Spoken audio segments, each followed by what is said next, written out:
Right, mate, here come a heavy metal record now. Well, I think Morrissey might very well be in this building now, so I don't know what's going to happen. I don't know how we're going to engineer getting him in the bloody room, to tell you the truth. Perhaps someone will just usher him in.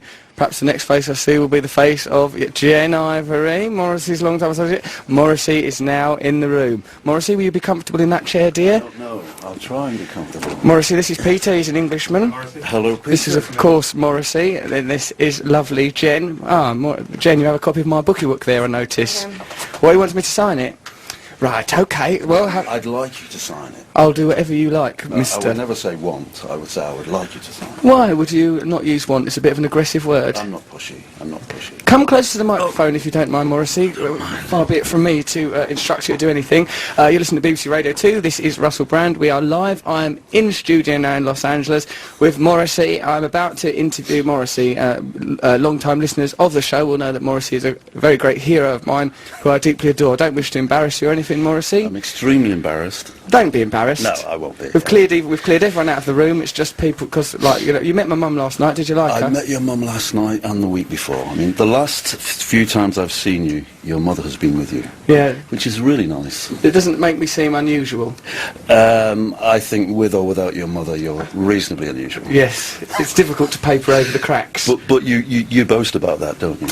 I've made it quite clear that I'm happy to be an unusual man. It cannot be hidden, I don't think. It's a difficult thing to mask, Morrissey, in a situation like that. Now, I've written some notes to help me interview you, so that the interview is professional. Why do you need notes? Well, because in case, you know, like, where I'm enamoured of you, I might perhaps, I might get sidetracked. Not in a saucy way, but I might get flustered or something. I don't think so. Nor do I. I'm quite composed sort of a gentleman. Now these notes you can see I've written down on the toilet seat covers that you sometimes are administered in a public lavatory. Yes. I thought you might think that was rather charming. Very fetching. Very you. Yes, I've done that. Now I've got several things to interview you about. Thank you very much for coming. Right, hold on. I suppose I'll just get the things that are about me out of the way, just to get things settled. Well, you usually do. Yes. What do you think of me doing stand-up? Did you like it? Well, I really enjoyed it, but there's two things I must tell you about yourself. Go on. From the back of the auditorium where I was yesterday, yes, you look as if you're permanently on horseback. What do you mean, bow-legged? No. You just look as if you're on horseback. When you cannot see your legs, it looks as if you're riding a horse. Well, does that... The second thing is you look very Regency. Regency, you say? Yes. So, hold on, both of those observations sound to me like I look rather elegant. Very elegant, yes, yes. That was the third point that I wasn't going to mention. The elegance. Yes. A Regency gentleman perpetually on the back of an horse, looking all elegant. What a show. But you've had an incredible few weeks in this town. It's been all right, hasn't it? And you've exploded. Yeah. Yes. Goes well. Not in that way. My friend Matt Morgan is also on the wireless with us. You will only be able to hear him if you put on headphones, Morrissey, which I frankly wouldn't recommend doing. He won't make any worthwhile contributions. Well, then I won't do that then. But does this mean for you it's goodbye to Sidcup? Yeah. Why do you think I sounded like I phoned up Morrissey the other day and spoke to him? He'd just awoken at it was about 10 o'clock in the morning, which makes you sound a bit lazy. Yes. And you said that I sound like I'm from Sidcup on the phone. Yes, exactly. Why? I mean, can it be denied? I think Peter, you're just going along with Morrissey because of his charisma. Here, do you know what If I may ask a question, I mean, now that you're exploding in this country, I mean, Jay Leno was fantastic. Thank you. I mean, be proud, walk tall. I shall. Jay Leno was fantastic, and does this mean goodbye to Sidcup, goodbye to England? You're going to get a house with your mother here, is that correct? Mummy and I have always hoped to settle down together. I'll be clutching to her apron strings, perhaps only to undo them, though. That's her burden, I think.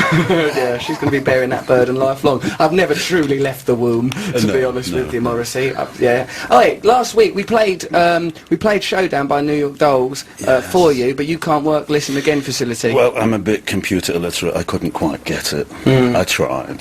What's interesting, I find, right, is that for me, I've compartmentalised. There's you, who I grew up with through the music of the Smiths and your later solo work. Then there's you, a person that I email, who is an acerbic man, sometimes quite rude.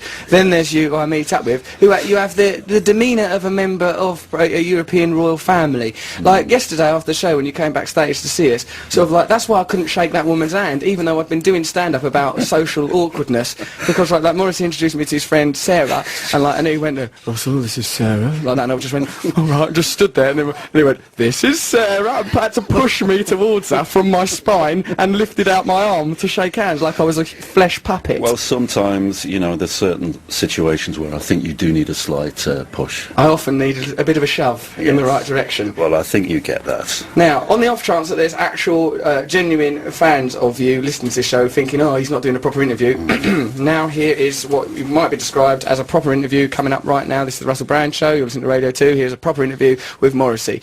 Morrissey, what's Brighton? Why are you so obsessed with Brighton Rock? And how come it's in, like, Now My Heart's Full? What's the connection? I don't get it. I don't understand why you've got the names of the people out of the film Brighton Rock Grand Russell, Prix novel. I explained this to you last night in the pub. You didn't? I did. Oh, and I explained it to your mother as well. You did it with a hand gesture. And then when I well, did, that is explanation enough, really. you went, I go, so why is it? Why are the names of Pinky, Cupid? Why are those names in Now My Heart's Full? You went, oh, it's gang mentality. But I mentioned the people in the film and you didn't know anything about them. Yeah, then I mentioned the railway children and your eyes just lit up with desire and Jenny Agutter and blah, blah, blah, blah, blah. So I think with Brighton Rock you should leave it alone. Well, all right, I'm going to surprise you, Morrissey. I happen to know that the character of Pinky, played by Rich Attenborough in the film Brighton Rock, was based on a real gangster around Clerkenwell, some 17-year-old Italian lad. Did you know about that? No. There you are, then. So aren't I clever? How do we know that's true, though? Because my mate John Rogers told me, and there you go. Then. He's never given me a bum steer. Jennifer, can we argue with Mr. Rogers? I should. No, I know I really can. You can't query his word. John Rogers resigned. He resigned from his job at the National Film Theatre. He resigned from his job? Resigned. Perhaps that was my nerves. He resigned from his job at the National Film Theatre, where he was an usher, and in his resignation email, he wrote as the subject heading, "Frankly, Mr. Shankly." Isn't that charming? Oh, that's... I might burst out crying. Yeah? Do you mind? Oh, go on, have a little weep, why don't you? That would be nice.